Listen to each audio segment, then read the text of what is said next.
Welcome back to the Get a Grip on Lighting podcast. Today we have FSG's Leon Mowadia and Brenda Puckett, and we're going to talk a little bit about FSG's acquisition of Brenda Puckett's company. But before we do that, Greg Eric, we got to go to KeystoneTech.com. That's KeystoneTech.com. Yeah, I don't know how deep we're going to get into lighting today, but one thing I've been thinking about lately are retrofit kits and how much I love them. 2x4, 1x4, 2x2. They might even be better than tubes. I'm not sure I'm going to say that yet, but I did. But 1x4, 2x2, 2x4s are easy, less maintenance or less labor to install and cleaner. And then, you have to throw away the fixture a lot of times. The retrofit kit, you can throw that away and then put a new one in. But Keystone's got it all. They got selectability on the color, the wattage, sensors, everything you need with retrofit kits, flat panel and center basket. Check out the Big Easy. It also looks like a new fixture, Greg, too. That's the other thing. Nice. It looks beautiful. Right, so go to KeystoneTech.com for the Big Easy. That's KeystoneTech.com. And this is a big nailed party today. And in fact, we have second generation nailed members on the show, which I was going to bring up during the show, but we will in a minute. But if you have light bulbs in a warehouse and your office or your warehouse is somewhere in Canada or the United States, why are you not in NAILD? This is your crucial shield, the National Association of Innovative Lighting Distributors. Go to NAILD.org. And don't forget, we're putting out a certification for lighting controls. It's going to be held at Lightovation in June. And one more thing, Greg, before we get to Leon and Brenda. Don't be a chump, man. See you in Vegas at Light Fair in May. Don't be a chump. You have to go, and these two on the podcast today are going to confirm that. You got to go to Light Fair. That's part of being in the lighting industry. It is the lighting industry trade show, and you need to be there May 4th through the 8th, Vegas. Don't be a chump. Welcome to the show, Leon and Brenda. Thank you. Good morning. Glad to be here. Yeah, glad to be here. Well, we're going to start it off with what Mike brought up as a topic here is with Brenda. You're going to kick this thing off. So you were West-Lite Supply for many years. You recently became part of FSG. Give us that journey and what that's looked like. I know that's a very broad question, but try to give us a summary of that. Well, West-Lite's was in business for about 40 some years. And I think we've talked about this before, right? Innovation, change. If you're not changing, you're not growing. And I think it made sense to look at, and we see this across the industry, right? How many were done last year? I think 11 mergers and acquisitions.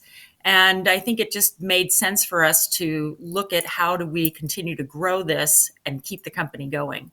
And it's great to find a great partner like FSG and continue to along the journey.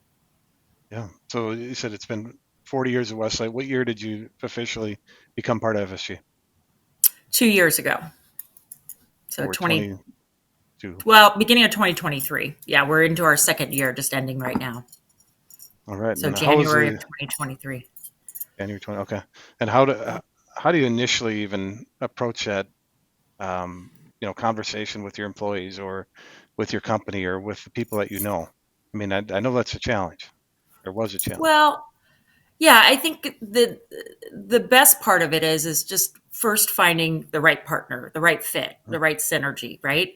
And then if you know that, it's then bringing that to your people, right? Because a company is more than just the individual that's running it. It's really the people that are making it day to day. And it's their legacy too. It's their life stream. So I think it made it, I've done a few of these, right? Because we had 5 branches. So obviously those have been sold to different partners. But I would say, and I'll give Leon a little kudos in the back, this one's gone pretty well, definitely. And it's just the synergy of our companies and the values and beliefs made that a lot easier. So you guys had 5 different branches and then each one were sold separately? Yes. So yeah, that's another long story, but we did have 5 branches, had considered what that looked like. Do I do the whole branch as a whole? I think if I had probably started that conversation with Leon, it all would have been under FSG. But it just didn't start there, right? So it ended with California, the 2 largest branches with FSG. But in the past, yes, I had done 1, 2, 3 of these separately. Got it. And we will get to you, Leon, too, and Mike, but I just one more question on these 5. Yeah. Has it been over X amount, how many years of time did these 5 transactions take? Oh gosh, I would say probably over 5 years, 5 or 6 Okay, years. Yeah. nice. I think the first part was just looking to see what would make sense for the company as a whole. Was that a fit? And that's a difficult thing when you have 5 branches across the US. What's going to be the partner? What's going to be the right fit? So then it kind of drilled down to regional partners and Mhm. really thinking then continuing on with California for a while and then just started a conversation with Leon, kind of like what you said, nailed. We've been in it forever, second generation, and just started conversations, just like how you doing? And, does it make sense to have this conversation? And Leon, I've got a question for you to kind of turn it over a little. I think I might know your answer, but is lighting a regional business or is it a national business? Like you obviously cover the whole country. What do you see Yeah. it as? Lighting distribution. Global. It's Oh, global. It's international. Yeah. okay. Have you ever gone anywhere where there weren't lights? No, you're It's right. But I'm international. saying like your presence and the company, like can you be in New York, and I know you have branches out everywhere, and sell in Montana? Can you do that, or do you need presence? How do you feel about that? Yeah, it's funny. I think it's evolving. I mean, it was definitely a local market, driven industry for a long time. My father's business and Brenda's family business, the same thing. We were all local distributors in our region, and you can grow. So that's how FSG grew. It was Texas. This was a Texas-based company for 15 years before they ever really branched out. 42 years later, we're now, have 30 locations, but it was mainly a Texas-based company for a long time. So I think it's evolved. I definitely do. But you still there is some local markets like, I mean, personally, New York. If you're not in New York, you're really not selling in New York. That's a tough one to do. For national accounts, you can, but not for the local market, contractors and end users there. So California is the same way, very, sensitive to working with companies in the region. Hmm. And when you're approaching a company, obviously many of these are family owned. Some of them are generationally involved, like Brenda, where you have second, third generations. What's the process like? How much of it is technical and how much of it is kind of like therapy? Yeah, that's a great question. First, it's cultural. It's understanding the culture. I took the West-Lite one. I took on real personal because because the family connections years and years ago. Our dads were in NAILD together, so so that was there. There's definitely something there. So it's cultural. You want to do the right thing for everybody involved. You want to do the right thing for the person that's selling the company, for the owner. Are they going to stay? Are they going to leave? The biggest thing is what I usually like, and this is what I learned very early on when we were starting to talk to West-Lite, was the culture there is a real family. I mean, and that is where you really don't want to mess that up. This isn't a hostile takeover. This is trying to give individuals careers, further their careers from what they've built already. So I take that very personal, and that's really how we do it. If it's not a cultural fit, I've met with companies and I leave and I'm like, it just doesn't fit. And I think we both agree when that happens, that it's not going to be the right fit. So that's the biggest thing. First, it's just culture. We're not on this expansion mode where we're just looking to be in every state and take over the world. It's really where it makes sense culturally and where it makes sense strategically and regionally for us. So I'm sure when it's very quick that you identify when it's not a cultural fit. Like you probably know faster than if you know when it is a fit. What are some of the indicators that if there are indicators, or is it just gut? But if there are indicators, what are some of those indicators that it's going to be a cultural fit with FSG? The people, right? It's all about the people. FSG is about the people. We're actually just putting together this new marketing program, and it really kind of covers that because it really is. So first, that's the biggest thing I look for when we go in is their talent. Are there people? It doesn't always have to be, the most profitable company in the world. We want to make it more profitable. So it's not just about the bottom line, although the bottom line's important. It's not just about the bottom line. It's about truly understanding that this is going to be a good fit for everybody, and that the personality is there. We don't want to. One acquisition could also. It's like one bad apple, right? Can kind of ruin everything. We don't want that one acquisition to bring down the culture of FSG or cause so much, so many issues internally that it becomes non-productive for nationally for us. So that's really where we just have to make sure it's the right fit. Brenda, what was it like for you when you were meeting Leon and talking to him, and how long did the process take before you were able to make a decision? I think we were in talks for about a year, Leon. That's Yeah. probably about right. I mean, I think it's just a matter of exactly like that. I mean, it was always about my people to me, right? I could have walked away. I could have just sold it. I could have done anything, but that's what the important part is really about the transition for my people. And so it took about a year just to see how things work, talk about things, what was important to us, what was important to them. And really, I was really pleased in a lot that, like Leon said, it was more what was important to us, what was going to make this work, what wasn't going to make it work. And, it seemed like that was always the driving factor, not more of like, okay, you've got to fit into this FSG mold. They really were concerned about this business because they could have come in there, but it might have destroyed the whole thing, right? And you come in there and try to do the FSG way. And like Leon said, I think it's then just finding the blend and the dance of the two together. How do we complement one another? And Brenda, knowing your background, you were sales and marketing. I think maybe when we first met, kind of in that role for West-Lite. Then you became the president. I know you're always some ownership, and then now you've sold to FSG. You're the VP of sales or a VP at FSG. Is that correct? Just a VP, yes, in California. Okay, Right. got it. And how was that? How was your role change? Does it feel different? Of course. Where do you at? Yeah. Yeah, I think it's good, and it's definitely adjusting, right? Because it's almost like, here's your baby, you've known how to run it, you're in the midst of it, you're holding it on, now you're handing it off, right? And but the key is, again, we had, I think first we were on like weekly meetings, and then we went to biweekly meetings, monthly meetings throughout the whole transition, and just trying to really continue to steer the ship with them. But important for me to back off, right? Because eventually I'm not going to be in it. I'm not running it forever. So it's really then bringing in his group in California and then trying to merge those two and make sure that however we grow together. So the role has been, it's constantly evolving, like all of our roles, right? What's needed, what's driving sales, what's driving the business, and how can I assist? Has your company or the California branch changed in terms of the offerings? Like now that you're part of FSG, are you selling other items? Are you bringing in contracting arm or bucket trucks, or what has changed in the time? Everything, right? So we went from just straight lighting distribution, and I would say, and then now we can do solar, EV, signage, electrical.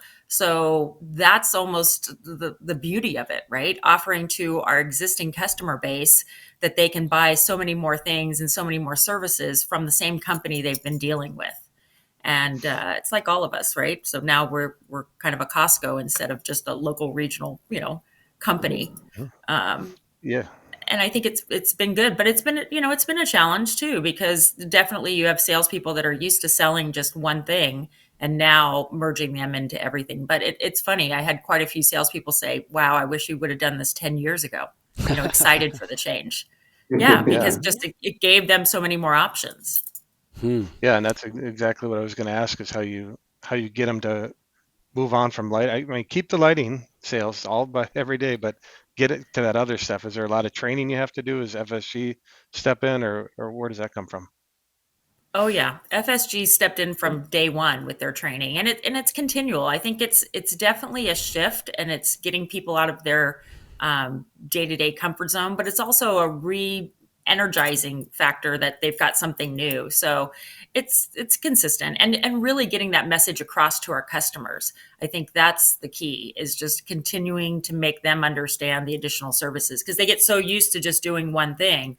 Oh, okay. Now I can do all of these in one location.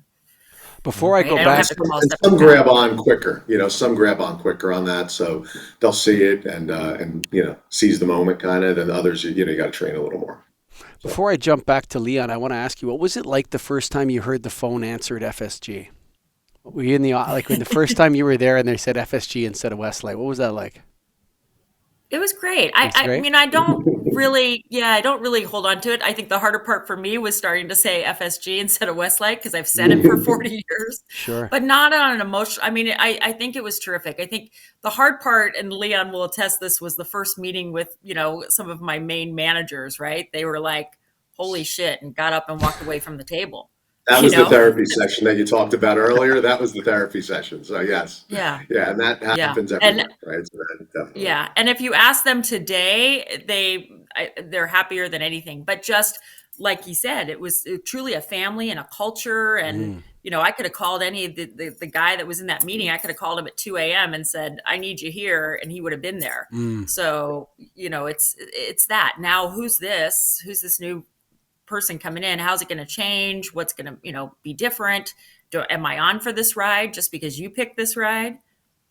Yeah, I could see people like, who is this New York guy coming in here? Exactly. All with the slicked hair and the fancy suits. So what's Jersey? Relax. It's Jersey. Relax. Jersey? Okay. So no, but so tell me what's it like for you when you go into that first meeting with when you're you're going to unveil that there's a new plan, Leon, and maybe there's some resistance. What's it like from your perspective? How many times have you seen it? When you walk in, you see the looks on the face, the shock, the kind of fear maybe that some of the employees feel, I'm going to lose my job. Some people have been there 20, 30 years in the company and they're worried. How do you handle that? How do you deal with it? They're all different, and that one was definitely emotional, and it was emotional because the business really reminded me of the business that I grew up in, my father's business. So I really was sensitive to that. So it's really just trying to, and again, we're all in sales in general, so I'm trying to sell them on a career now and sell them on this is a good opportunity for you. That's the difference now. One of the acquisitions years ago, the owner of the company didn't want anybody to know up until the morning of. So I showed up with our CEO, Bill Graham, and we were the enemy on day one. They sold the company, and that was the one that I took over in New York, and for 12 years worked there, and they're absolute family to me. I mean, so it was a selling situation for a little while, and that we weren't the enemy, that we were going to grow it. And it's now our number 3 branch in the entire chain. So everybody's really stayed on, and it's become just a super successful acquisition. But we still joke about it to this day that I just walked in, they had no idea who I was, and it was just the enemy. That was a tough one. That was a really tough one. So I said, we're never doing that again. I don't care what the owner says. We're never doing that one again. Wow. Well, you learn from that for sure. You said Yes. New York is number 3. Can you share who's number 1 and 2? Dallas is our largest branch. That national accounts, for us is our biggest thing. But our Dallas branch in general, that market is just huge in lighting and construction. And Austin, all our Texas branches are very strong. Texas, yeah. So I think Brenda said at the beginning there's 11 mergers and acquisitions. Was that FSG this year, or is that in lighting? No, You've heard of? that's the in market. lighting. Yeah, Okay, yeah, got that's it. the market. I like that you know that stat. I don't know how you know that. Brenda's got the Because I secrets. do my homework before this. Brenda's very prepared for every meeting. I will tell you that. And then they actually said that it cooled off because of the economy and rates. And the prediction for 2025 is that it's just going to grow exponentially, right? And it kind of makes sense. We've talked about this before, forces of change, those type of things, right? It's distribution. And so you're going to have the guys that are either going to get really big or the guys that are going to get really small, and the middle markets are going to have to go somewhere in between that. I see consolidation on the horizon as well, Leon, in the lighting industry. I see some, like in Ontario, we see shrinkage in the economy and the lighting industry. Everybody's down this year, and rebate programs are gone. And so when those environments, what you do is you try to grow by taking the business that other people vacate because they leave the business or they go bankrupt or they sell the company or whatever. Do you see a lot of consolidation on the horizon in the lighting industry? I do. And I think part of it is to grow where the market's going between controls and EV. And, as Brenda mentioned, with solar and other things. I mean, controls, as you guys know, New York Controlled was one of the biggest conferences in a very long time. It's huge. So there's an investment there. So, I think some of the lighting distributors around the country are going to look and say, okay, either I'm putting capital back into the business to get into that, because you got to hire talent, you got to really understand, that industry or that segment, Or or you I'm got to going go to Naild's controls course at Lightivation, which is coming up, folks. to. Register, go to nailed.org. But yes, the control certification we're doing. Sorry, Leon, I just had to plug No, a it's little great. Nailed That's thing great. there. Yep. But yeah, so it's either invest in your own company, right? Put capital back into it and grow, or join somebody that's already in that market doing it, with a smart buildings group that can hit the ground running and do thousands of sites for clients. So that's my little commercial in there too. Did you see that? I did Yeah. just like you. There you go. But yeah, no, absolutely. I definitely see it on the horizon. We've heard about it. We've heard some distributors already looking, and I think there will be more. Hmm. How many acquisitions did you do last year, or mergers, or what do you Uh, call them? Yeah, Acquisitions, it's right? acquisitions. Okay. Yeah. Yeah. Three, I'm trying to think. Yeah, three total. So we had a solar acquisition, an ESCO acquisition, and a lighting acquisition. And that's what my next question was going to be, and you kind of answered it. You don't always start with lighting distributors. Yeah, you look at different ranges. So you said you have Excuse me? solar and ESCO. Like you don't always Right. start with a lighting distributor, like Brenda was a lighting distributor. Right. Um, so you had three different ones. Is it primarily lighting distribution, or are you looking all over the board? It's whatever complements our business. We're in a lot of different segments. I personally look at, from the lighting side or the ESCO side, and that was a lighting company that was doing large lighting retrofits across the country. Solar, obviously, service. One of our biggest arms, our contracting arm, obviously, and the service arm for us is really big. So we'll get into a market and we'll be servicing our national accounts because we service them in all 50 states, even though we self-perform in about 50% of the country. So there are service companies that are coming on, over time as it just makes sense for that market. They may be a sub that's we're 90% of their business. So then they just join our company. So that's sometimes how these acquisitions come about as well. Plus specialty things. There's specialty lighting distributors still that are getting into, they're into stage and different things that we're Sure. not into that are opportunities that are on the horizon that, could be good acquisitions. But I always, the lighting ones always first they come to me. So those are the ones I see the most of. But we definitely have been, approached by everything from contractors to other businesses. What's the difference between service and contracting? Like you said, like you're servicing. Does that mean you're doing maintenance versus new construction, or describe that to me Correct. a little bit? Yeah, correct. So electrical service is break and fix, right? It's every day, go out, change 10 ballasts, fix lenses, fix lighting, whatever, do small little tenant issues. A lot of them are for our national accounts, but we have service organizations in all of our markets. And that's where you're able to grow with property managers and people that own 3 buildings or whatever it is. We're able to really grow that service market in each market. So that's that one piece. And then there's the contracting arm, which is everything from full tenant fit outs to ground up construction. Ground up construction is really, really big, but it could also be really, really dangerous if you don't know what you're doing, right? So we do that in only select markets where we really do full ground up construction, just because you got to really be an expert in that. So you got to have the right team from start to finish on that. Yeah, I find new construction very intimidating, actually, especially large new construction projects. Even selling lighting into those projects can be very complicated and difficult, and the payment terms can be quite long as well. But I might answer my own question here as I ask it, but how much easier is it to acquire the right company with the right culture than it is to stick a new flag in the ground and start from scratch? Start from scratch is really hard, right? You don't know, you're not in the market. So I mean, you better have a customer base that you're already going after and start small and, be able to distribute from a national distribution center and it's not the old days where you would put in, $500,000 in inventory and just start selling, bulbs out the back door and try to get people generating business. That's tough. So if you can acquire somebody that's got a name in the market, that's got relationships in the market, much easier than ground up. We've done it, and that's how the first 15 years the company was grown by just starting in a city, but we've started in cities and left cities as well. So, And I Brenda, think where you're at now, I was just going to say, add to that, if you look at West-Lite, all of our, well, 3 of our branches when we were at 5 or 6, 3 to 4 of our branches were all acquisitions.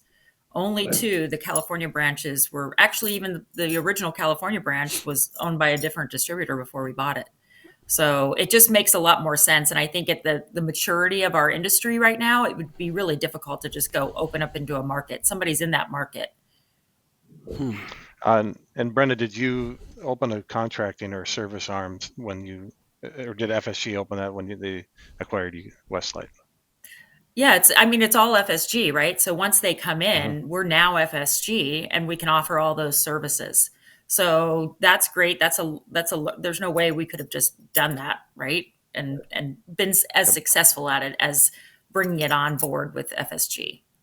And Brenda has the entrepreneurial spirit still, right? She hasn't lost the entrepreneurial spirit. So, looking at the San Francisco, the Hayward branch, which is up in San Francisco area, to be able to add trucks to that right away and just start servicing. We already had them in LA, so we brought the 2 branches together and we can expand there. But being able to also do it in Northern California, just by flipping a switch was really, it was good for the business. So you're injecting capital into these businesses when you acquire them, resources and capital and knowledge and a bunch of different things as you acquire them. But it's the full FSG slate every time, or it's sometimes you don't do EV chargers, or sometimes you don't do that. You stick the whole thing in there and go. The only thing we don't do is, we definitely don't do ground up construction, right? So true construction, that's usually a slow build if we're doing it at all. We start with the service one is the easiest one to do, because we have our service arm ready nationally. We have our call center. So we're able to say, tomorrow you can start offering electrical service to all of the customers that you're selling lighting to right now. So that one's easy because we can even use affiliates to start. We don't have to have our own employees. There is an electrical contracting shortage in the country, and there will be for a long time from what we're seeing. So in many cases, it's a mix of our own technicians and our service partner network to be able to service our accounts. And then they can still, we always offer, EV charging and all the other services as well, because that's more centralized and we can bring in the experts when needed. In terms of employees, give me or is there an example of where you made an acquisition and then you just found this gold star employee that you're like, this person is amazing. I'm so glad I acquired the company just because I met this person specifically and they're so good at their job. Has that happened over the years? She's on this call. It's Brenda. Brenda is the one. Good call. That was a good one. If I said no, that would have been terrible. You can't do that. No. But she's the owner, though. She was the former owner. What I'm talking about is the people that actually work there. Have you seen that before? Absolutely. There are ones that are, I just heard the other day, and that I'll use this acquisition as the example. We have a thing called the Marketing Guide Center, and that's an outbound, inbound marketing, getting leads and everything. I found out the other day that when it's somebody calls up and it's the old school, hey, I have this light bulb in my hand, I'm trying to figure out what it is. They send it right to Brenda's group in California. That's the first place, because they're a true specialty lighting distributor. They've been doing it for so long, and they have such an expertise. They send the opportunity right to them.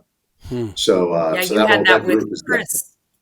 Yeah, that's exactly what I'm talking about. Exactly. So I went right to him. And in every acquisition, there's always we always see that kind of early on, like, this is really worth it for the talent that's there. And there's always some talent. Then it winds up, somebody always rises up. It happens in everyone. So the question that I think a lot of people listening to this are going to ask, and you're going to have to skirt around it to some degree, Leon, but I'm going to ask it, is how do you value a company that you're looking to acquire? I mean, don't give away your secret sauce, but how do you give us something broad that we can go off of that the people understand? Yeah, we don't. We don't do it based on like an earnings, times earnings, and that's such a moving target because it's always not an annuity business. So that's kind of hard to judge, right? So we do it where it's a 5-year partnership, and as long as we build the business, The owners participate in the build, they participate in the growth. It's a partnership over years, and there's obviously assets that are purchased and everything in the beginning. But it's a true partnership over time, and we grow together. And that's usually the kind we want. We don't want someone that's walking out the door and never coming back on day one, because that's tough to kind of jump right into. So it's nice to have that partnership over time. And depending on what their timeline is, we work that out and work out the percentages and all that kind of stuff there. Yeah. Has it always been that way? I mean, you were acquired in 2007, Leon, and your role has changed over time, I think. Right. I think you're in a new role. Mhm. But tell us, was it a 5-year partnership and then you moved on to something else, or tell us your journey in that? Yeah, that's exactly what it was, right? We were acquired by FSG. We joined. We had that same thing where it was an asset purchase with a partnership. And then in that, you talk about opportunities being with a larger company. I wound up getting into national account sales, which was the best. That was just a great opportunity to be able to go and sell, national retrofits and international. I did a Canadian one that was the Watch largest. Largest T8. Oh, I came into that market strong. The largest T8 LED T8 retrofit that year in the industry was a couple 100,000 lamps. Wow. So that was early on. That was 12 years ago. So that was when they were first coming out. But that's where I was able to really do that. Then I jumped into the opportunity in New York and participated in that. Now I'm the overseeing all of distribution, all of lighting, for the company nationally. So yeah, it's been, from that side of it, we came on in that same role as being a partner, but the opportunities were endless. I can see the support that would be available to a business owner in joining an FSG. And, I want to encourage the Nailed listeners and people listening to this, there's nothing wrong with saying, hey, you know what, maybe it's time. The other thing, folks that are listening to this, hey, there's nothing wrong with making acquisitions. We're all in this game, and you can look at growth through acquisition as well. To finish this podcast off, tell me your Nailed story from when you were a kid, Leon. Let's tell these people about the generations of Nailed here. You're back in Nailed again. Tell me a story from when you went to a convention as a kid. You went to one of those conventions back in the 80s, no, with your dad? I went to every convention. So joined in 1984. First, I was Thomas Edison in my 4th grade science fair. So I think I was set to be in lighting for my entire life. I do think there was a destiny there. But 1984, the Don Cesar in Florida. It's that big pink hotel in like St. Petersburg, I think it is. That's where the first one was that I was at. And I was at pretty much every one for probably 20 years. That was our family vacation. We would stay longer, and that was always our family vacation for the year, that we would go on. So there have been many. Interestingly enough, my father would, typical, and he was just like, he had that same kind of start grooming you early aspect that Herm had, Brenda's father. He would give me questions. I would have to go every year. I would have to go to some of the conferences, some of the seminars. I was 15, 16 years old. So he would give me questions to stand up and ask as a 16-year-old kid. I wasn't even in the industry. And that's the first time actually that Bill Graham, Steve Byrne, and Bob Graham, they were there. That's the first time I met them. And years later, now you look back and that's who, Bill Graham is still, the CEO of the company. That's who I'm working for. So it's been a long journey, but it started in 84. My father was the president, I think in about 89, something like that, of NILD. So, we're lifers in this. And that's where I met Brenda when I was probably 15 I was years going to old. say. Yeah. I was going to say, Brenda, do you remember him from the conventions? Oh yes. Yeah, definitely. I mean, our parents were good friends, and Nailed really started out as a small group and really grew, but that's how these guys grew it, networking, and it came into the whole family spending time together. And we used to laugh, right, at some of the conventions. We were at the kids table, right? Because all the kids would be sitting over here and the parents there. But they definitely, trained us from a young age too, to be a part of this and make it all work. And I've known Bill for a long time too. We served on the Nailed board together and did regional marketing programs for Nailed. Well, we're so happy to have FSG as a member of Nailed, Greg. And I want to invite all of our listeners and colleagues that listen to this right now to go to KeystoneTech.com. That's KEYSTONETECH.com for the Big Easy, Greg Eric. That's right. We talked about retrofit kits, but they have tubes, they have fixtures, they have everything you need for LED. If you're going to retrofit somebody, use Keystone. That's right. And if you have light bulbs in a warehouse, that's right. This is what it's about. At the end of the day, if you have light bulbs and light fixtures in a warehouse, this is your association. This is your voice. Come join us. Serve on some of our committees. Get back involved. Give back to the industry a little bit. Take some of the knowledge from NAILD. It's a give and take relationship here at the National Association of Innovative Lighting Distributors, NALD.org. And Greg, don't be a chump, man. Be in Vegas in May, buddy. Light Fair. I'll be there. You'll be there. Hopefully, Brenda and Leon will be there. We got to be there. Gotta Vegas be there. Convention Center, Don't be May a 4th chump. through the 8th. Thank you for listening. Good luck. Bye for now, guys.